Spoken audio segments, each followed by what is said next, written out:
I'm Drew C. Henson, Chair of the Conservation Commission, and I'm calling this meeting to order at 8:30. We are meeting in person in the Nauset Room in Town Hall in a hybrid format with remote participation and are live streamed on Channel 1072. We'll take attendance. Tim is absent. Ginny? Here. Dick? Here. Judith? Here. Jerry? Here. Drew C. here. Ken? Here. David? Here. And David, you'll be voting today. And for the record, I signed the affidavit. I reviewed last week's, the hearings from 2 weeks ago. Okay. And I signed the Mullen Rule affidavit. Okay, great. Thank Yeah, you. I also did that. Also. Okay. I was absent 2 weeks ago. Great. And we are joined today by John Janelle, our Conservation Agent, and Christina Smith, our Conservation Office Manager, and Meph Runyon, our Liaison to the Select Board. And our first order of business this morning, continuation, John and Megan Lyons, 169 Monument Road, by Ryder and Wilcox, map 62, parcel 36. The proposed removal of an existing dwelling and hardscaping and construction of a new dwelling and hardscaping, including installation of utilities, grading, and landscaping. Mitigation will include removal of invasive vegetation and restoration with native species. Work will occur within the 100-foot buffer zone to a coastal bank, on a coastal bank, within land subject to coastal storm flowage, and the Pleasant Bay ACEC. Good morning. Good morning. Stephanie Sequin with Ryder and Wilcox. Mike with Blue Flax Design. Blue Flax has presented revised plans showing the proposed mitigation and increase the amount of mitigation that's being proposed. So I don't have anything to add. I'm just going to turn it over to Mike and let him go through the revisions. Okay? Right, so based on the comments of the commissioners during the last hearing, we have made a few changes, including we removed the fire pit. We added an additional 957 square feet of mitigation. The number's actually 1,354 square feet higher than I said last time because I undercounted it, so. We added a few red circles to the plan showing the locations of sizable native trees near the water that are going to remain. We also included pictures with views from across the lake from the public view shed, and the large red maple and black cherry circled, so those trees will remain. We have also added additional plantings, including 2 more trees, and shifted 1 red maple closer to the center of the property to provide even more screening. With the parking area, we reduced it by 99 square feet. We shrunk the turnaround space slightly, moving the wall another foot further away from the property line. To address runoff coming down the asphalt driveway, we are now proposing 2 trench drains that will intercept and divert the water into small stone areas, which will slow it and allow it to infiltrate into the vegetated swale north of the driveway. We're also proposing to line the sides of the driveway up by the road with small swales filled with stone to intercept and slow the water coming down the steepest part of the drive. And last thing is a volume estimate for constructing the turnaround. We estimate that 19 yards of material would be required. And that's it. Okay, thank you. Commissioners? Ginny? Nothing at this time. Dick? Thank you for answering, coming back with good stuff. Judith? Yeah, I just wanted to say thank you. I think this is everything we asked for. I think it's extremely helpful. I think the project itself, while it is a larger footprint and some increase in size, I think it checks off all the boxes for meeting our regulations and criteria, including being, despite larger, less visible from the public view shed, and a better job of blending in with the environment. And the mitigation is awesome, so thank you for everything. Jerry? I don't see any place where you said you're going to put trench drains, but, oh, okay. Outside jurisdiction. Got it. Driveway. That's it for me. Thanks. Yeah, no, thank you so much for extra mitigation. I think that's really helpful. Did you get any more information on the grading? Like, we had asked for a little more information, maybe a cross-section on that grading that has to happen behind where you've got the proposed retaining wall, or is it just too minor to? Is that the mitigation detail? They do show spot elevations there. Yeah. And there is a driveway detail Yep, that was provided Oh, okay. showing how runoff's going to be directed. Madam Chair, it's hard to see too, but also of interest for commissioners is the bottom of wall, top of wall elevations now are added to the mitigation. okay, all right, that's the part I didn't see. One's really small, 2 feet, I think, 2.5 feet. The other one's, the bigger one that's up against the back corner of the dwelling looks like it's at 4 feet. Okay, yeah, that's the one the driveway one I saw, I didn't see the one behind the, okay. Yeah, that's all I had. Ken? No, I just echo what the other commissioners said. It's a terrific mitigation plan, and for me, sometimes in these areas where there's going to be a lot of disturbance, it's really helpful to take the 3-year order time horizon, because it's going to look not so great initially, and to get past that requires a little bit of a leap of faith, but the way you've presented it gives me the confidence that we're going to get there, so thank you. It's going to initially look horrifying. It is, it's gonna be tight. I hope the neighborhood can. Yeah, the handle it. phones will be ringing, but never mind. No, I have no significant comments. It's a good plan, I think. All right, is there any public comment on the project in the room? Any public comment online? No raised hands. Okay, can I get a motion on the public comment? I move to close public comment for 169 Monument Road. All those in favor? Ginny? Aye. Dick? Aye. Judith? Aye. Jerry? Aye. Brucey, aye. Ken? Aye. David? Aye. And a motion on the project. I move to approve the project for 169 Monument Road, referencing site plan by Ryder Wilcox of the site plan showing existing conditions and proposed dwelling by Ryder Wilcox dated March 18th, 2026. Architectural drawings, ZBA 12, 15, 17, and 18 by Peter McDonald Architect, dated 4/10/2026. Land management plan by Blue Flex Design, dated March 18th, 2026. Mitigation plan by Blue Flex Design, dated March 18, 2026, with revision dated 4/10/2026. The mitigation detail plan by Blue Flex Design, dated April 10, 2026, and the driveway detail plan by Blue Flex Design, dated April 10, 2026. Nicely done. Well done. Second. All those in favor? Ginny? Aye. Dick? Aye. Judith? Aye. Jerry? Aye. Brucey, aye. Ken? Aye. David? Aye. Thank you very much. Okay, thank you all. Appreciate all the changes you made. Our next order of business, certificate of compliance, Michael and Suzanne Affergan, 21 Meggs Lane, DEP number 54-2551, map 48, parcel 59. Renovations and additions to a single-family dwelling, landscaping, and site restoration. Work occurred within the 100-foot buffer zone to a bordering vegetated wetland, edge of wetland, and an intermittent stream within the Pleasant Bay ACEC. And Madam Chair, I did receive a COC request and did do an on-site inspection. There are a few elements that I've reached out to Blue Flax that I'd like to see some follow-up on. So at this time, I'm just going to recommend we don't act on it. That effect basically is because we have 21 days to act on the statute, we're going to effectively turn it down today, knowing that a few more things need to be addressed before I can report to you that the project is in substantial compliance. The site's stable and the project is done. There are some details that I'm looking for to have before recommending that you can close the order conditions. So today, you'll be turning this down. That's my recommendation. Any questions? But by a no action, not with a vote. Yes, unable to act. Yeah, okay. Uh, All right. does that Did make you have any sense? comments No, on it? I just wanted to, Okay.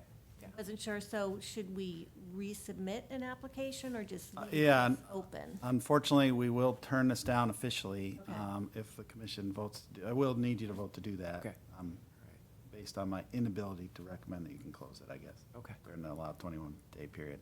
So with that, I've already reached out to Blue Flags, and they're well aware of the couple things that need some attention. And once those are done, they can let the office know, and we can get a second COC request in front of the commission.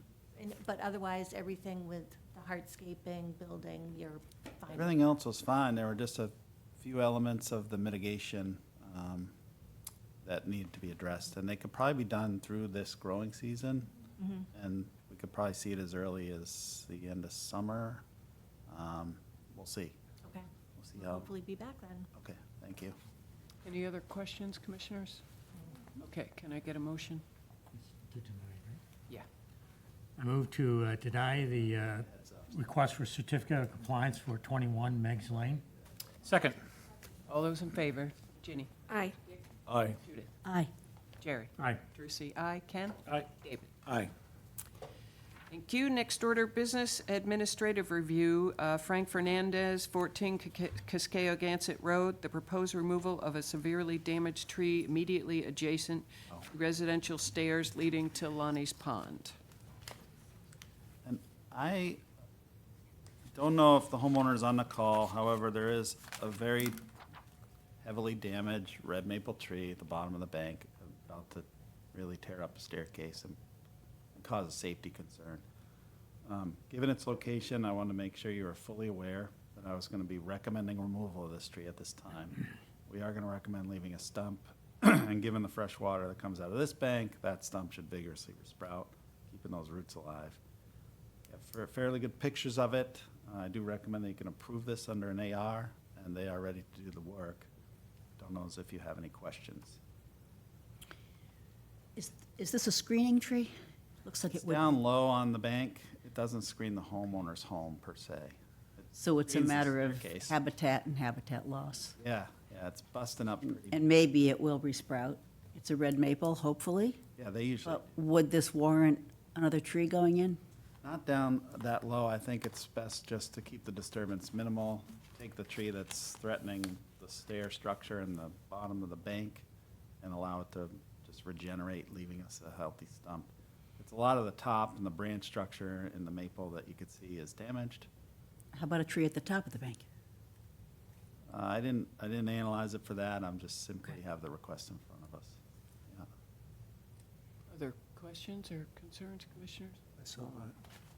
I mean, I would say that keeping the stump and getting it to hopefully regenerate is a necessary factor for sure. Absolutely. Not just a hope. Oops, sorry.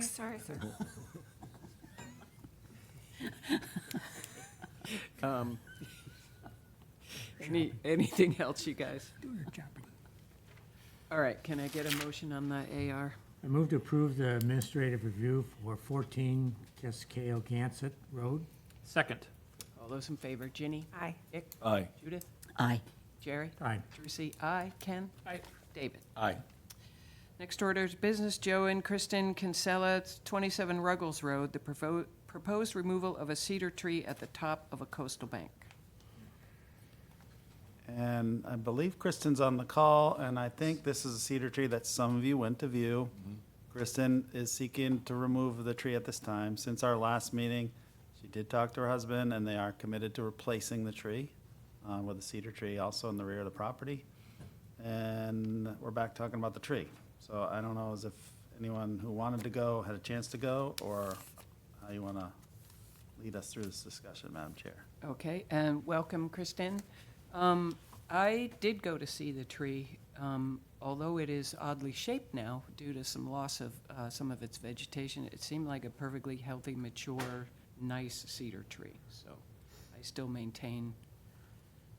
One thing maybe the homeowner might want to think about is planting another tree so that when this one does finally go, there'll be another tree well along its way, another cedar.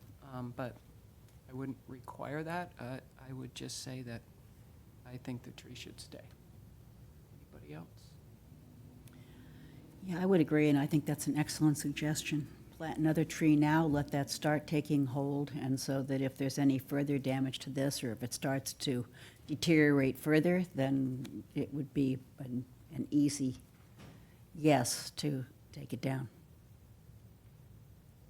Other comments, you guys? I didn't I didn't get to the site, so I don't know what the tree looks like nor the situation, so I don't have any comments. It's just kind of a half tree right now. It's like half of it kind of got shorn off and the other half is still there, and it's a pretty big tree. It's a nice tree. So, depending on the prevailing winds, it may come down with the next storm. If it's only a half a tree now and it's weighted to that side. But, yeah, it is good habitat. It is providing screening, really essential screening, so. Yeah, that's how I feel about it. Ms. Kinsella, do you want to add anything? I don't think so. I mean, I think that's our biggest concern is that every storm we have, we seem to lose a bunch of branches, and so eventually it is going to tip. I think it's interesting, the idea to start planting a smaller cedar right now, so that we've got something like that's growing and will get established, and that will make it less painful when it's eventually I'm back saying, okay, now there's one branch left on it. So we're open to that. Okay, Thank you. Thank you. yeah, that'd be great. Any other comments? Okay, Can I say one more thing? Sorry. yeah, please. I mean, one of the big concerns we do have is that because it's a standalone specimen like that, it is taking the brunt of whatever winds come through, and it is close to our house. I know, it's hard to predict, but one of our concerns is that it is where it's going to fall when it falls, because it is really large. So that was another reason why we're hoping to be able to take it down.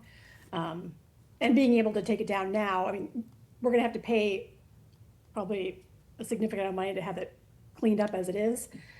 Being able to take it down now and plant the new cedar right now probably is our first choice. So I just wanted to sort of reiterate that, and be committed to that. Okay. How are before we make a motion, how are commissioners feeling on this? Well, John, comments on whether this may come down in another storm? Well, I don't know. It's comes down in pieces, as Kristen has described. So it's more likely to continue. It suffered damage, I think it was 2 years ago, Kristen. Now here we are during the blizzard. Snow load, standalone stuff. I don't think it's gonna. If I say it's not gonna fall on the Kinsella home, It's going to fall. I'll be on the roof tomorrow. Yeah. So about how many feet from the house? It's within the fall zone. It's a fairly good-sized tree. It's 20 feet off the back, maybe less than. Kristen, do you know? If I had to guess, it would be, the closest it is to the house is probably 12, 15 feet Okay, away. yeah, a little And closer. it's like, it's high, it's tall. And it's lost half of its, if it's pruned to be corrected in a planting pruning effort, yeah, it's not like it throws up new laterals like a deciduous tree is the problem. So I'm not sure how it will do with the wind load, next winter, and David? don't know. What if we asked the applicant to plant 2 trees and allow her to remove it, if that's a concern? I think It's a good suggestion. smaller trees will do well, they'll grow quickly. If there is a concern about damage, I don't know, I'd be, if she wanted to plant it too, I'd be fine with it. I think it's a great suggestion. I would go That's with, a great suggestion. yeah, I would go with 2. That seems like a good way Three's to a handle better it. number just for symmetry. Yeah. Right. Don't listen, no, don't do Right, it. you know? The commission is now invoking the rule of 3. Yeah. And a grove of 7 would be lovely. Yeah, if the homeowner, if you're amenable to that, I think that's a good compromise in this situation. That would be great, because we do worry about the northeast winds, like that blows the tree right to our house, so. Okay. Putting in 2 small cedars and like letting them establish and grow, that is happy And to do that. If they can be in a screening placement, at least one of them, that would be, Okay. yeah. Better. Okay, can I get a motion to that effect? Yeah, at least state it, yeah. So that's a motion to approve the administrative review for the removal with the note that 2 cedar trees be planted in its replacement. in the front, in the back or water side of the property. Hold on, John, so moved. Okay. I second. All those in favor, Ginny? Aye. Dick? Aye. Judith? Aye. Jerry? Aye. Tracy? Aye. Ken? Aye. David? Aye. Thank you. Thank you. Alrighty, next order of business, Matthew Schmidt, 10 Larbert Lane, the proposed removal of 3 pine trees within the proximity of the dwelling and power lines. And John, did you want to speak to this? I think we have anyone online, and there was a late correspondence from an arborist, I think yesterday, that did make your packet. I have not even replied to the homeowner that we received it yet, I just saw it this morning. That's something that I think you should see, as well as the homeowner at a meeting. I thought they might be attending today, and if they're listening and jump on the call, we could take it up before we break. Especially if they want to read into the record the arborist's opinion. Other than that, I don't have anything, so we can just hold this open and see if the homeowners are jumping on this call today. I know we're moving fairly quick through our agenda. My only suggestion would be that if we get a report back saying take down 3, I guess it's really 2 pines and an oak. John, you mentioned that we should be allowed to visit the site to take a look at what is going on there, if the homeowner is amenable to that under an AR. Sounds good, I can mention that Okay. if we reschedule this, so. Okay. All right, next order of business, is there any public comment in the room? Online? Anyone online? No. PSA. PSA. PSA? I'm not going to read the drought restrictions, water restrictions into the record because I did that last time, and they're online, they're on Facebook. They will be in your water bill. But I do want to stress that this is not an Orleans water restriction requirement. This is a state DEP level 2 water restriction requirement and pertains to most of the eastern and central Massachusetts and all of Cape Cod except for Martha's Vineyard. So it's not Orleans being mean, it's Orleans complying with Mass DEP. Save our water, folks. It's just Please say- interesting how. I'm looking at you with rose-colored glasses now, Always. after hearing that. Take it till you make it. Not Orleans being mean. But it is interesting how many people in Orleans don't seem to know that Harwich and Chatham have both had water restrictions for the last couple years. And they've been, Pretty clear driving in and out of town to see Absolutely. those restrictions, so. Yep. Yeah, no, thank you for reminding everyone of that, Ginny, that it's, Yeah, I mean, I have people tell me there's no drought. I'm like, okay. okay. There is a massive drought. and just a happy Earth Day to all, as you had previously wished us. And if anyone wishes to participate in beach cleanups, they are all over town on Saturday morning. Just go to orleanspondcoalition.org and sign up for any location your little heart desires. Thank you for that. Chairman's business. John, you had some updates for us? I do. It's spring, and we've been kind of busy in the department, and with commissioner help, I think I should just run down a few things. So I want to thank Dick and Tim, who showed up to help Christina and I plant some American beach grass next to the head of the point stairs at Kent's Point. Thank you very much for that. That was us just wrapping up the Parks Department's fine work of our stair. We added some sacrificial material down low to the bottom of the bank and put in some bare root culms to try to, see if it stabilizes. It's kind of an experiment, but those of you walking the area, you can see that we tried that, and it held up through the big rain at 2 a.m. in the morning where I heard that. And so far, so good. We also symbolic fenced it just for a message that we're trying to restore that piece of it around the staircase. We did also book May 7th for our annual Kent's Point Workday. Friends of Lonnie's Pond are going to help out. Tried to plan something different this year, but the blizzard called our bluff, and it's going to be more top removal of dead wood in the woods. There's a number of tops that the Parks Department left from a series of down trees on the north side of the property. We'll focus there.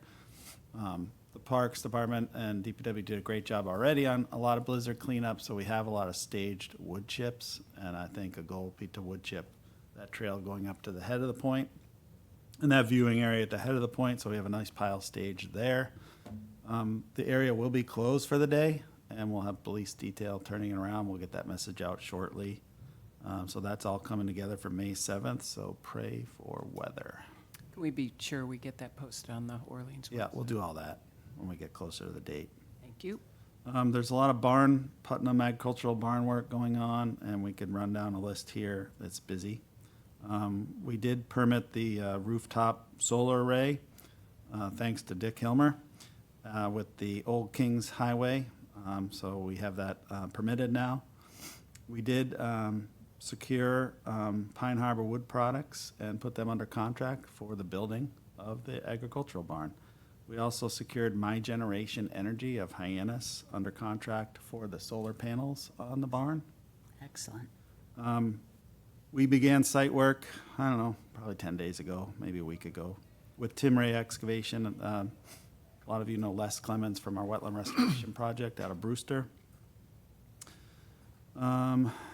And we are doing form work, I think, today with A&S Construction out of Orleans. That'll be the next, probably a week or so going on. On the conservation properties, we turned the water on all 3 agricultural properties. On Sunday, we abruptly turned it off due to a leak at the Putnam Farm.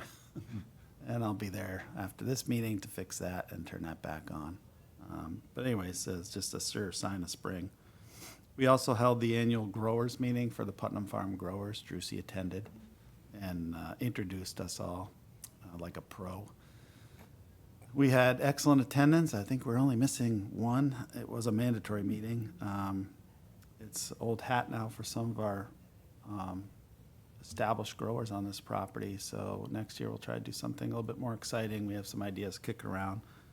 You say you call them farmers now instead of growers? I did say that, trying to call them farmers. And there's obviously, it was a good time to introduce, there's a lot of exciting stuff happening out of the town hall regarding that property in terms of Food Network stuff, and it's just kind of cool. So it was a good time to turn them on to some of that stuff that's not being run out of this building. I did plant 3 new apple trees at Seacall. Had an opportunity to spade off some trees of Phase 5 area Putnam that you approved for clearing, given the time of year with the tree mover. So we got 3 free trees in return planted at Seacall. They're all apples. You can see them on the hill to the right side of the garden. And then I think I was at the select board, I feel like it was last week, time's moving fast, to present materials in support of Article 30. That's our article for funding the Conservation Fund that's going to the annual town meeting. And Please vote yes. it's been supported every time I've been to the select board. I really do appreciate that. And I know, I don't think there's any disagreement. yeah, I got some, it was a workshop format where staff was there and hopefully the public watched. And just, I guess, to give the voters a taste of what the meeting will bring. And it was just kind of constructive, so I added a word or two to the slides and some pictures to Amanda that might make the screen at the meeting to make it hopefully straightforward for voters to understand and ultimately support.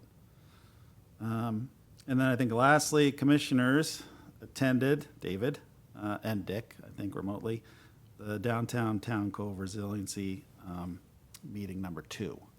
That's out of the planning office where some, I don't know if you want to speak to that because I wasn't there, but some options for coastal projects around the Town Cove area in the downtown.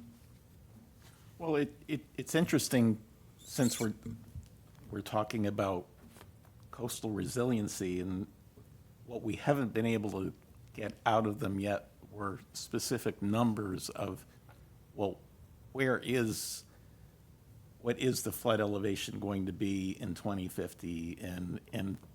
So we're still trying to get information from them, but we're looking at a couple of significant outfall pipes that go into the cove, particularly the one that takes all of the effluent from the Stop and Shop area. And Russ Kleekamp is definitely big on trying to turn that concrete structure into something more of a rain garden type structure that would better help the effluent before it reaches the cove. There's a lot going on. It's all conceptual right now, but it's very interesting. So am I thinking of the wrong place? Because what I'm thinking of is already like two ponds, if you will. Concrete. You're thinking of the wrong place. I'm sorry? I think you're thinking of the wrong place. Okay. This is Off Stop and Shop, between Stop and Shop and the Realtor, next to TJ Maxx, is a large pond that it goes into first, and then it goes into a second pond, and then finally goes under the road and over. They aren't ponds. They're We're actually thinking of the right place. I was thinking. concrete. They're You got it actually right. concrete structures that are there to slow down the movement of water and help the sediment drop out. They're huge. Russ Kleekamp isn't really sure how well they work. Okay. And So, yeah, I don't think there's cement. So there's a cement wall between them, but I believe that it is, quote, a pond. Well, we had And a- there is Phragmites growing in it. That's not my favorite, but, you know, it uptakes nitrogen and should We- be we doing had a- some filtering and It cleaning. was on our site visit, our first meeting. Okay. A month ago, and sure looked like concrete to me. Yeah, there is a concrete filter dam between two ponds. Between it, but the bottom, I mean, the ponds are not One pond is, gonna, they're dirt. yeah, the upper pond, so-called, is heavily, it's a heavy stand of Phragmites, the upper Yeah. pond. That pond receives the stormwater from the Stop and Shop parking lot, as well as some others in back of it. Right. And also natural systems. And we're trying to figure out no one really knows how much stormwater or where it comes from in the parking lot goes into those retention areas. And then the final thing is the follow-through on the testing and remediation and those things that could be done more efficiently. But I think the bigger thing is the flooding and what happens with these outfall pipes when sea level's higher and it can't Absolutely. escape. And so, but it's all very interesting. And early on, John mentioned that one thing that he thought would be appropriate to look at is the stand of Phragmites at the end of the cove by the yacht club. There's just a huge stand of Phragmites there, and it's near one of the outfall pipes. And twice now, I've brought that up to the working group, and that might be an easy lift for them to attack, which would improve the views on the window on the cove, which if you go down and you sit on the bench in the window on the cove, you're looking at Phragmites. You're not looking at the cove. So there's an advantage. It's all about improving the downtown area and resiliency. So I don't know where it's going, Okay. but it's interesting, right, Dick? Yeah, no, it's definitely, they ask questions and want feedback. And I think you've offered to come in and be with, looking at the pipes With Russ, yep. with Russ. I think you hit it right on the nail. They're trying, and we don't have answers right now. We don't. And so Dave, I could talk to you offline, but there's a ton of water quality data and stormwater data from VHB. They brought up a slide that showed the testing stations. Yeah. And there are 3 in town, in the downtown Town Cove area, and how the nitrogen and other things are slowly improving. Okay. And how they're looking at how they might make it improve even better. So the last time we looked at this in depth, it seemed like the biggest improvement that was made, which is kind of simple, I mean, costly, but simple, was the increased frequency of sweeping the parking lot. that basically they were removing so many more of the sediments and the materials that came off cars and just the stuff in the parking lot, that in turn, the water that was then flowing into those two retaining basin areas was of better water quality, and then going through, they had filter fabric between the two pools, and they were testing up gradient, down gradient, and those were showing improvement. So there, to John's point, there is a ton of material on this and a ton of testing and sampling that's gone on and I'm not saying it can't be better. It can always be better. I just don't, I'm not really sure what the net result of this group is going to be. It's hard to tell. Okay. Well, a shout out to Orleans Conservation Trust for getting the property at 22 Tonsit, which will remain natural and be able to filter all that stormwater, which in turn leads to another outfall pipe. That's a goes in. huge wetland and, yeah, So a that good filtering is- system. That is a system that is now saved in forever. Perpetuity. I had that problem earlier in the meeting. So thank you, OCT, and please become a member of that organization. Okay, anything else? We have meeting minutes of 4/7/26. Did anyone have any comments or concerns? Can I get a motion? I move to approve the meeting minutes of 4/7/2026. Second. All those in favor, Ginny? Aye. Aye. Judith? Aye. Carrie? Abstain. Drusy, aye. Ken? Aye. David? Abstain. Okay, and then a motion to adjourn. I move to adjourn. Second. All those in favor? Aye. Aye.